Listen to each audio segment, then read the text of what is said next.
Welcome to the Strength Cap channel. So आज हमारे channel पे बड़े ही खास गेस्ट आने वाले हैं जिनको मैं तो अमरजीत पाजी के नाम से जानता हूं, बट हमारा ट्राई सिटी नॉर्थ इंडिया पूरा उनको टेक्निकल मसल के नाम से जानता है। So welcome to the Technical Muscle Amarjeet paaji, welcome, most welcome to the Strength Cap. So आज हम कुछ नया वर्कआउट करेंगे। आप वर्कआउट तो एवरीडे करते हो, पूरा दिन मतलब आपका मोस्टली वर्कआउट करने में या कराने में जाता है। बिल्कुल। तो आज हम जो वर्कआउट करेंगे वो एक यूनिक वर्कआउट है, बंजी फिट। ठीक है, तो बंजी फिट करते करते हम कुछ आपकी जर्नी के बारे में बात करेंगे और कुछ आपसे ज्ञान वाली बातें भी लेंगे ताकि हमको भी कुछ सीखने को मिले और बाकी जो इतने रनर्स लोग हैं उनको भी सीखने को मिले। जरूर। सो आर यू रेडी? या I am ready and seems like बहुत इंटरेस्टिंग होने वाला है। बंजी जंपिंग तो सुना था, बंजी फिट क्या होता है पहली बार सुना है, करके देखते हैं। चलो ठीक है, आ जाइए।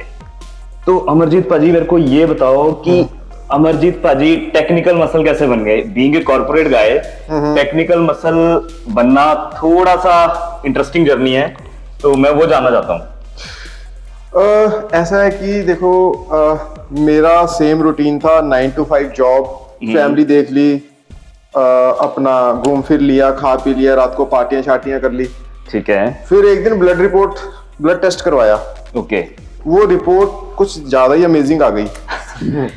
उस दिन सोचा कि यार ऐसे तो नहीं चलेगा, कुछ करना पड़ेगा। वहां से मेरा जर्नी स्टार्ट हुआ फिटनेस का।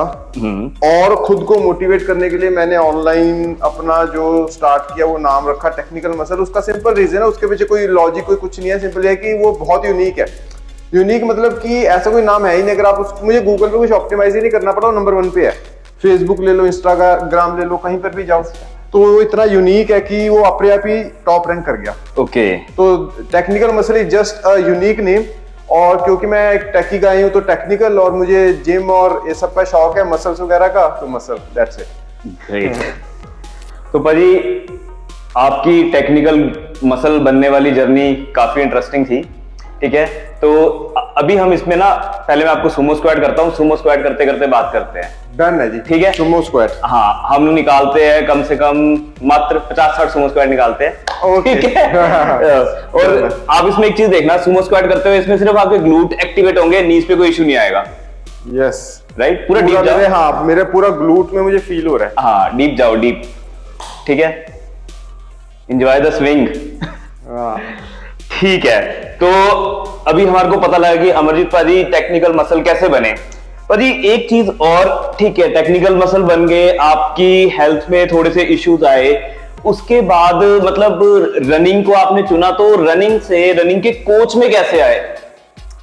रनिंग कोच में मैं ऐसे आया कि मैंने इसकी पढ़ाई करनी शुरू कर दी थी। मुझे पढ़ना बहुत अच्छा लगता है। हाँ। तो क्रैम्प्स क्यों पड़ते हैं? क्रैम्प्स, बिल्कुल ठीक है, क्योंकि इलेक्ट्रोलाइट कम होते हैं। हाँ। इलेक्ट्रोलाइट क्या होता है? मैग्नीशियम, सोडियम, ये सब सारा। हाँ। अच्छा, इसको कैसे पूरा करें? तो मेरे को इस चीज को पढ़ना और रिसर्च करने का बड़ा शौक है, और मैं एक रिसर्चर रहा हूँ पास्ट में, क्योंकि मैं एक एक्स हैकर हूँ। ओके। मैं जब स्कूल कॉलेज में था मैं बहुत हैकिंग करता था। ठीक है, तो आपने... और हमारी फाइट, यू वॉन्ट बिलीव, मैं उस टाइम पे हम बना होता था इंडियन हैकर्स, पाकिस्तानी हैकर्स। 15 अगस्त आ गया भाई, मैं 50 वेबसाइटें हैक करूंगा, मैं वो सब किया हुआ है मैंने। ठीक है। तो वो एक शैतानी दिमाग है ना, रिसर्च करने वाला, वो तो शुरू से रहा है मेरे अंदर। ठीक है। पढ़ाई में चाहे मैं कम था, मगर इस कामों में ज्यादा चलता था। तो वो जो रिसर्चर वाला जो मेरा बैकग्राउंड था, वो मुझे यहाँ काम आया कि डीप डीप डीप और डीप, क्यों, किस लिए, कैसे। तो जब मैंने रिसर्च किया तो मैंने देखा यहाँ पर बहुत कमी है, लोगों को पता ही नहीं है। सही बात। उसकी वजह से वो इंजरी खाते हैं। हाँ। उसकी वजह से वो फिटनेस की जगह इस चीज में अपने आप को नुकसान पहुंचा लेते हैं। फिटनेस कम हो रहा है, बॉडी को नुकसान ज्यादा हो रहा है। बिल्कुल।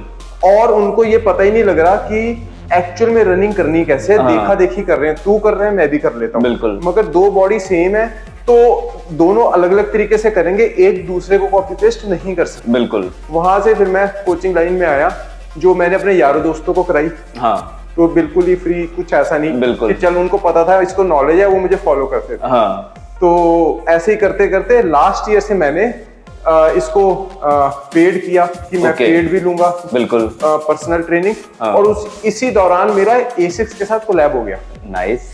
तो now I am there Chandigarh coach for A6 running club, Great, जो great. लास्ट ईयर दिसंबर से चालू हुआ है ओके और वो चल रहा है।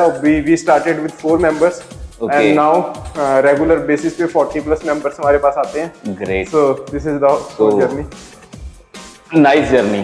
ठीक है, बढ़िया। हम फ्लाइंग पुशअप्स करते हैं। अरे वाह, सही है, सही है। और पोजीशन लेते हैं। कंफर्टेबल हो? यस। अब नीचे जाओ। गुड। यस। हमें मजा? अरे वाह, पूरा मजा आ रहा है। सबसे पहले मेरे को ये बताओ कि रनिंग में अपने स्लो रन करना चाहिए कि फास्ट रन करना चाहिए? आप क्या इसके बारे में बोलते हो? बाजी थंब रूल है 80% इजी, अच्छा। 20% हार्ड। ओके। इन दोनों का मिक्स है जो, वो बेस्ट कॉम्बिनेशन होता है।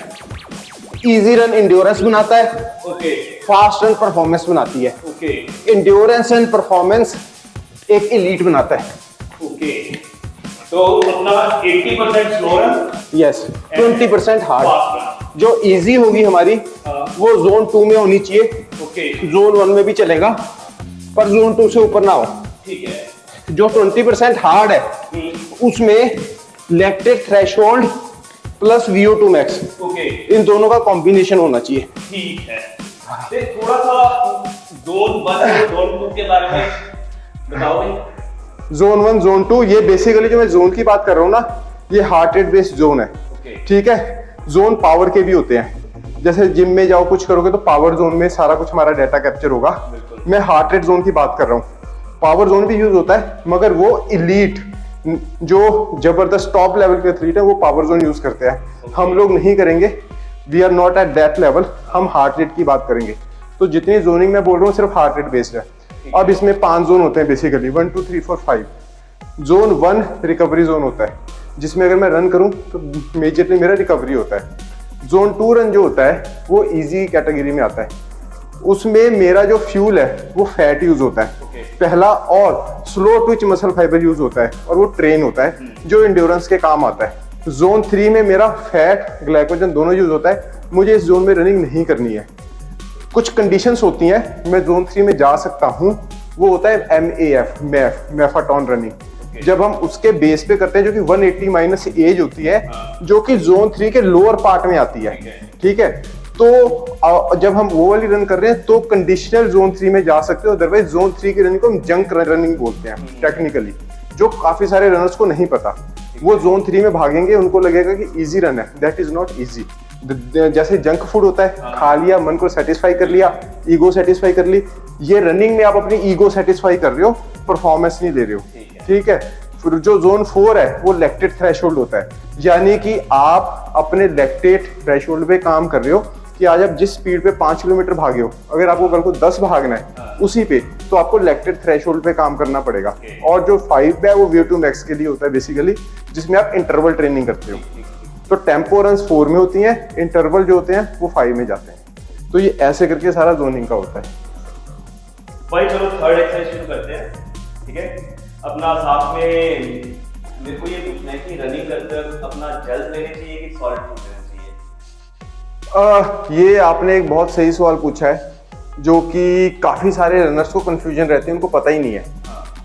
ये टोटली डिपेंड करता है आप क्या डिस्टेंस कर रहे हो, क्या स्पीड पे जा रहे हो। ओके।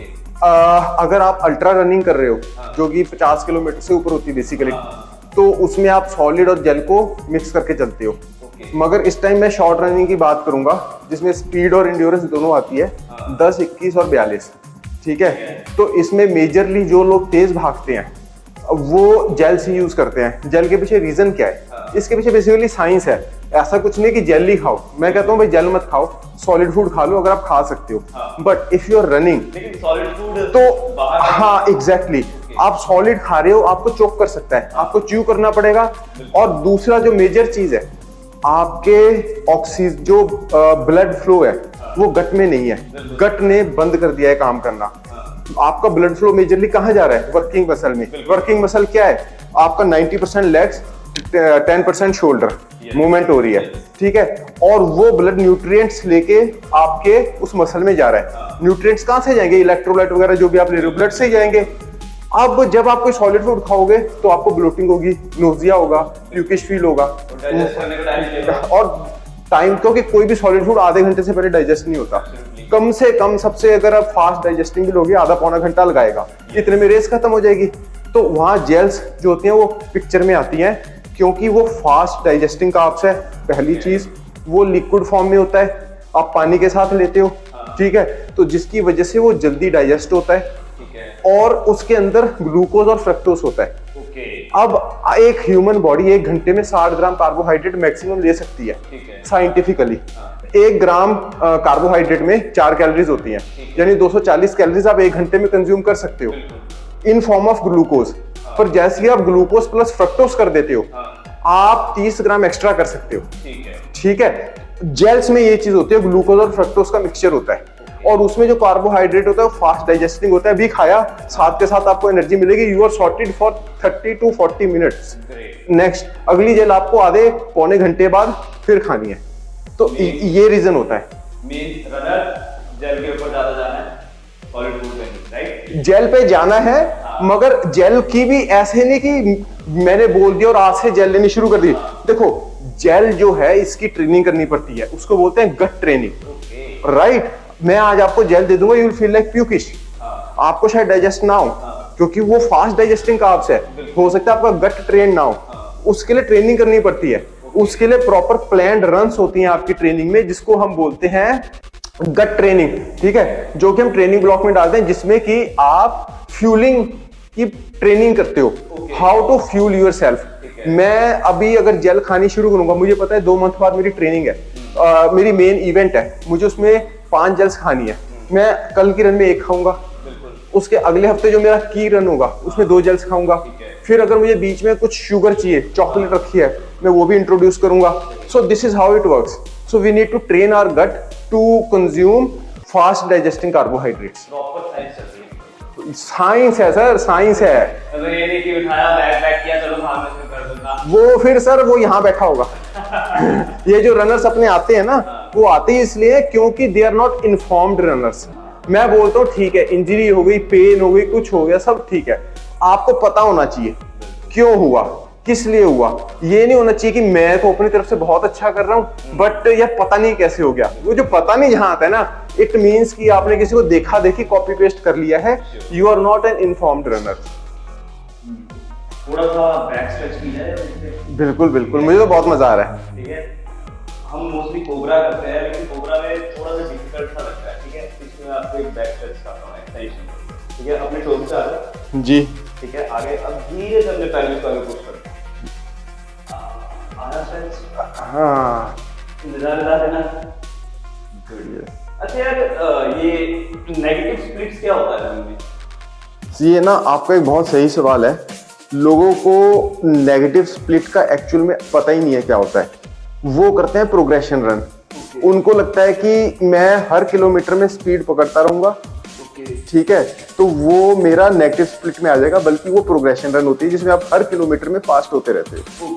नेगेटिव स्प्लिट होता है कि जो फर्स्ट हाफ है वो सेकंड हाफ से सिर्फ कुछ 1-8 मिनट स्लो होना चाहिए। दैट्स इट, ठीक है, जिसमें कि आप जो फर्स्ट हाफ है वो एक पर्टिकुलर प्लान्ड वे में चलते हो और सेकंड हाफ में आप हल्का सा फास्ट होते हो, मतलब पर किलोमीटर 5 से 10 सेकंड। ये होता है नेगेटिव स्प्लिट, ठीक है। अब ये बेनिफिट कर देता है, जो भाई बंदा इसको एग्जीक्यूट कर लेता है वो बहुत बेस्ट रन होती है, ठीक है, क्योंकि आप 10 सेकंड स्लो भाग रहे हो तो आपने अपना स्लो ट्विच पे भागे हो, ठीक है, और आपका लैक्टेट स्लो बिल्ड हो रहा है, फ्लश आप इजीली कर पा रहे हो। जैसे ही आपने हाफ रेस खत्म कर ली, आप 10 सेकंड तेज हो गए, आप फास्ट ट्विच मसल फाइबर पे आ गए, जिसकी वजह से आप एंड में स्प्रिंट मार के तेज खत्म कर सकते हो, ना कि आप ऑल आउट हो सकते हो या हिट द बॉल हो सकते हो। ये पहला रीजन है। दूसरा, नेगेटिव स्प्लिट में सबसे बड़ा बेनिफिट होता है कि जैसे आप 10 सेकंड तेज हो गए, क्योंकि आप शुरू में भाग पा रहे थे, जो आपका ग्लाइकोजन डिप्लीशन है वो 3 गुना फास्ट होता है। सिर्फ 10 सेकंड के फर्क से बता रहा हूं मैं, ठीक है, मगर वही अब 10 सेकंड स्लो हो गए तो वो ग्लाइकोजन डिप्लीशन आपका 1/3 रह जाएगा, जो कि आप एंड में यूज कर सकते हो। तो जो हिट द वॉल बोलते हैं ना, उसका मेन रीजन एक ये भी होता है कि आप शुरू में तेज भाग लिए। आपको लोगों को एक बहुत बड़ा मिसकंसेप्शन है टाइम इन द बैंक, कि पहले तेज भागूंगा तो अगर मैं तेज भाग रहा हूं तो मेरे से स्लो भी भाग हो जाएगा, ठीक है, तो टाइम बच गया, मैं उसमें कवर कर लूंगा।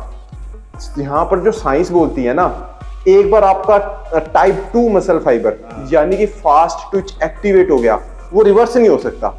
आप टाइप 1 में नहीं जा सकते, पर टाइप 1 से टाइप 2 में जा सकते हो। तो लोगों को ये पता ही नहीं है, उनको लगता है कि मैंने तेज भाग लूंगा, टाइप 2 एक्टिवेट हो गया, बाद में स्लो तो मैं कर ही लूंगा, वो वॉक पे आ जाते हैं, क्योंकि बैकवर्ड का रास्ता ही नहीं है। तो this is the actually reason कि व्हाई नेगेटिव स्प्लिट्स जो है वो one of the best running में काउंट होता है, क्योंकि आपका एंड जो है ना, फिनिश है, वो स्ट्रांग होता है। हैमस्ट्रिंग में स्ट्रेच आ रहा है, बहुत सही आ रहा है। Try to touch your feet. अब इसमें हमारा जो pelvis है ना, वो पूरा न्यूट्रल है, पोस्टीरियर टिल्ट में नहीं जा रहा है, इसलिए हैमस्ट्रिंग पूरे स्ट्रेच हो रहे हैं, राइट? यस। अच्छा, तो एमेच्योर्स को क्या यूज करना चाहिए, एमेच्योर रनर्स को? जो एमेच्योर रनर्स हैं, हाँ। उनको सबसे पहले सिर्फ ये ध्यान देना चाहिए कि वो कोई भी रेस कर रहे हैं, फॉर एग्जांपल 10 किलोमीटर कर रहे हैं, हाँ। मैं उनको यही बोलता हूँ, आप मत सोचो 10 है, आप 2.5 के 4 मान लो, ओके, और शुरू से ही अपनी पेस को एवरेज आउट करना शुरू कर दो। हाँ, फॉर एग्जाम्पल अगर वो 2 किलोमीटर तेज भाग लिए, हाँ, अब उनको पता है उनको अगर 6 की पेस पे भागना है 10 किलोमीटर, और वो 2.5 पे तेज आ गए, मैं उनको बोलता हूँ वॉक कर लो। हाँ, 2 रीजन होंगे, हार्ट रेट डाउन आ जाएगी, यस, ठीक है, आपकी रिकवरी हो जाएगी शॉर्ट वॉक से, और आपका जो टाइप 2 में जाने लगे थे आप टाइप 1 में रह जाओगे, ठीक है। तो इससे क्या होगा, आप एंड तक सेम पेस पे फिनिश कर पाओगे। मैं एमेच्योर को यही बोलता हूँ, उसको जो भी आपका गोल है ना, उसको 3 या 4 स्मॉल पार्ट्स में तोड़ लो, और अपनी पेस उसके एवरेज आउट करते रहो। Simple, don't go with negative, don't go with positive, कुछ मत सोचो।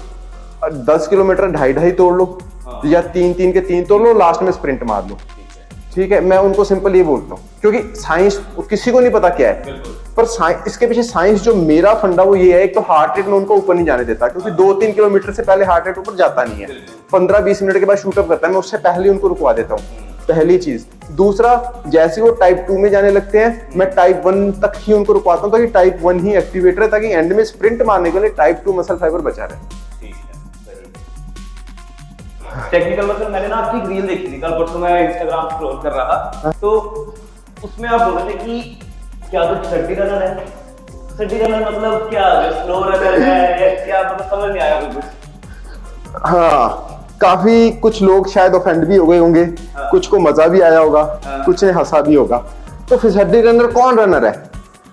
जो स्लो भागता है वो फिसड्डी रनर नहीं है। अच्छा, जो वॉक कर रहा है, रन कर रहा है, वो फिसड्डी रनर नहीं है। हाँ, तो फिसड्डी रनर कौन है? हाँ, ये वो है जो खुद तेज भाग रहा है, मगर उसको लग रहा है कि उसकी रन इजी है, मगर हार्ट रेट उसका जोन 4 में जा रहा है, ओके, और वो अपने से स्लो वाले को बोल रहा है कि भाई तुझे रनिंग नहीं आती, चल मैं सिखाता हूं। वो फिसड्डी रनर है, जिसको पता कुछ नहीं है, जिसने कुछ इवेंट्स कर लिए हैं, जिसको बैकग्राउंड में ये नहीं पता चीजें कैसे चल रही हैं, मगर वो अपने से स्लो बंदे को ये बोलता है कि भाई तुझे रनिंग नहीं आती, तुझे मैं सिखाता हूं, ओके, ठीक है। फिसड्डी रनर वो है। फिसड्डी रनर को ये नहीं पता कि उसको हार्ट रेट जोन में कैसे भागना है, फिसड्डी रनर को ये नहीं पता टेम्पो कैसे करनी है, उसको ये नहीं पता कि फाटलेक रन कैसे करनी है। फाटलेक रन का एक कॉन्सेप्ट होता है, ओके, आप अगर किसी फाटलेक रन होती है, एक ड्यूरेशन में फास्ट भागोगे, अगला ड्यूरेशन में स्लो भागोगे, ओके, फिर फास्ट, फिर स्लो। ओके, अब फिसड्डी रनर क्या करेगा? वो आएगा, टेक्निकल मसल का रन देखेगा, उसको कॉपी पेस्ट मार देगा, और सोचेगा कि अब मैं भी इसी की तरह स्पीड बना लूंगा।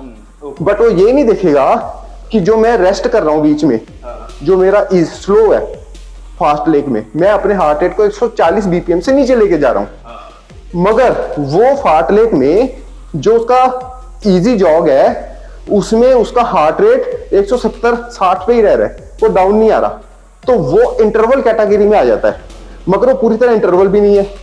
तो वो जो उसकी रन है वो एक तरह से वेस्ट हो गई, ठीक है, यहाँ पर जो की चीज मैं बोलना चाह रहा हूँ कि फिसड्डी रनर वो है जो अपने आप को टॉर्चर करता है, ना कि वो इस बात पे ध्यान देता है कि वो क्या अडेप्टेशन कर रहा है। ठीक है। मैं सबको यही बोलता हूँ, आपने इजी रन की, फास्ट रन की, आपकी बॉडी ने इसे क्या अडेप्ट किया?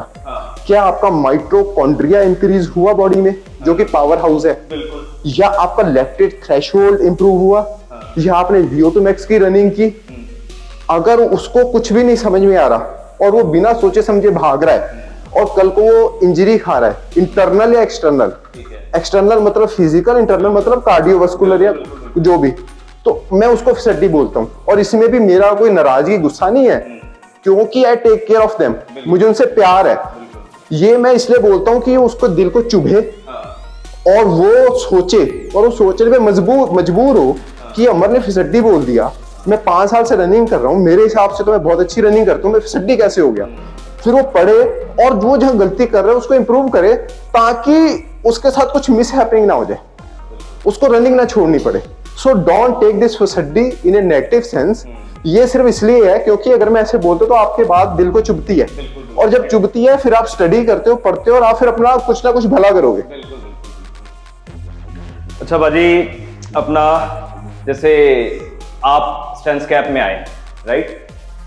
आप मेरे ख्याल से अपनी फ्रेंड के साथ आए थे जी। ठीक है, उनका नी का इशू था, तो जैसे वो आए और आपने स्ट्रेंथ कैप की अप्रोच देखी, उनको दोबारा हम रनिंग में लेके आए, I think with in 2 months, ठीक है? तो स्ट्रेंथ कैप और रनर्स, स्ट्रेंथ कैप के लोग इन running, runners in strength cap, ये आप इस सर्कल को कैसे देखते हो? ये दोनों ना एक दूसरे को बहुत जबरदस्त तरीके से कॉम्प्लीमेंट करती हैं। जो रन करते हैं, बात करते हैं जी। अगर मैं रनर हूं, हाँ। और अगर मैंने अपना कोई मेजर इवेंट खेलना है, हाँ। तो मुझे उससे पहले भी अपने मसल्स को बेस्ट फॉर्म में लेके आना पड़ेगा। हाँ। क्योंकि मैं ट्रेनिंग हार्ड कर रहा हूँ, हाँ। तो मेरे नो डाउट मसल में स्टिफनेस होगी। यस। ठीक है, तो वो स्टिफनेस को ठीक करने के लिए मेरे को यहाँ पर आना पड़ेगा, वो मसल को रिलीज करवाने के लिए। हाँ। ठीक है, ठीक है। और दूसरा, मेरे हिप जॉइंट या मेरा ग्लूट कुछ भी टाइट है, हाँ। मैं स्ट्राइड नहीं ले पाऊंगा। बिल्कुल। अगर मैंने स्ट्राइड पे 0.05 मीटर भी फर्क डाल दिया क्योंकि मेरे हिप जॉइंट प्रॉपर खुल गए, तो आप ये सोचो कि मैं 1 मिनट में अगर 180 मेरी जो केडेंस है 180 मल्टीप्लाई बाय 0.05, तो मेरा सेम एफर्ट पे मैं कितना एक्स्ट्रा डिस्टेंस कवर कर लूंगा। बिल्कुल। ये छोटी छोटी चीजें होती हैं जो प्लेटू हिट करती हैं। वो प्लेटू से आप बाहर निकल सकते हो। आपके किसी भी जॉइंट में कहीं कुछ प्रॉब्लम आ रही है, वो आप टाइम रहते ठीक कर सकते हो और अपनी परफॉर्मेंस को रेस डे वाले दिन पीक पे लेके जा सकते हो। पहली चीज। दूसरा, ये तो पहले की बात हो गई। जब आपने रेस के इवेंट के बाद आपने कर लिया, तो आपकी बॉडी में बहुत सारे वियर टियर हुए होते हैं। बिल्कुल। एग्जैक्टली कहाँ क्या हुआ है, और वापस जल्दी से आप ट्रैक पे ऊपर आ जाओ और आपका कोई वियर टियर मेजर इंजरी ना बने। वहां पे स्ट्रेंथ कैप रनर्स को हेल्प कर सकता है। जो स्ट्रेंथ कैप के बंदे हो गए, वो रनिंग से कैसे बेनिफिट ले सकते हैं? सबसे पहला बेनिफिट कार्डियोवास्कुलर फिटनेस, क्योंकि रनिंग से अच्छा कुछ भी कार्डियो नहीं है। दूसरा, अगर वो हमारे साथ रनिंग करते हैं, अगर वो A6 रनिंग क्लब में भी आता है, तो बेस्ट पार्ट क्या होगा, टोटली फ्री ऑफ कॉस्ट उनको एक डेडिकेटेड कोच गाइड करेगा और उनको ये पता होगा कि कैसे करें, इंटेंसिटी कैसे बढ़ाएं, डिस्टेंस कैसे बढ़ाएं, न्यूट्रिशन में क्या ध्यान रखें, इलेक्ट्रोलाइट कैसे कंज्यूम करें और पोस्ट वर्कआउट किस तरह से प्रोटीन कंज्यूम करें, ताकि उनकी रिकवरी जो हो वो बेहतर हो जाए। बिल्कुल। तो इस तरह से ये जो दोनों कम्युनिटीज हैं, वो एक दूसरे को बहुत जबरदस्त तरीके से कॉम्प्लीमेंट करती हैं। और मैं सबको ये बोलता हूँ, ट्रेनिंग जितना जरूरी है, न्यूट्रिशन बिल्कुल उसके साथ जरूरी है, मगर रेस्ट, रिहेबिलिटेशन इस पे कोई ध्यान नहीं देता। ये भी उतना ही जरूरी है, इसको कम मत समझो। अगर मैंने बहुत सारे ऐसे रनर देखे हैं जिन्होंने छोटे छोटे साइन और सिग्नल को इग्नोर कर दिया और उनको कम बैक करने में बहुत ज्यादा टाइम लग गया, या उन्होंने कोई बहुत मेजर रेस की तैयारी की थी जिस वो उसमें अच्छे से परफॉर्मेंस ही नहीं दे पाए, या फिर कई बार क्या होता है, आप ट्रेनिंग में जो पीक वीक होता है उसमें इतनी हार्ड ट्रेनिंग में चले जाते हो कि रेस डे तक आपकी बॉडी में बहुत ज्यादा वियर टियर हो जाते हैं। मगर आप टाइम रहते अगर स्ट्रेंथ कैप के पास आ जाओगे, आपके मसल की स्टिफनेस पता लग जाएगी, आपका कोई जॉइंट प्रॉपर नहीं चल रहा, यहाँ पर आप उस चीज पे काम करके और उस चीज को ठीक कर सकते हो और इवेंट वाले दिन अपनी परफॉर्मेंस को पीक पे लेके जा सकते हो। सही, बिल्कुल, एब्सोल्युटली। एंड टेक्निकल मसल, अगर किसी भी बंदे को या मेरे क्लाइंट को, anyone want to join your A6 run club, Anyone and everyone can join. A6 Running Club is totally free of cost for everyone. Okay, आपको सिर्फ एक ही चीज देनी है, वो मैं सबको बोलता हूँ, वो है आपकी नींद। आप वो मुझे दे दो, सुबह उठ के 6 बजे आ जाओ, सेहत आपकी बन जाएगी। हमारे सारे वर्कआउट हाइब्रिड बेस्ड वर्कआउट होते हैं, जिसमें हम आपको एक वर्कआउट करवाएंगे, फिर रनिंग होगी, फिर वर्कआउट, फिर रनिंग बहुत ज्यादा नहीं, 300-400 मीटर, जो कि आजकल हाईरॉक्स या योद्धा रेस में चल रहा है। ठीक है। सो हमने सारे का सारा बिल्कुल हाइब्रिड पैटर्न पे रखा है, जिसमें फुल बॉडी वर्कआउट होता है और फिर साथ में कार्डियोवास्कुलर के लिए रनिंग भी डाली हुई है। तो इसमें आपके सारे फिटनेस के एस्पेक्ट आ जाते हैं।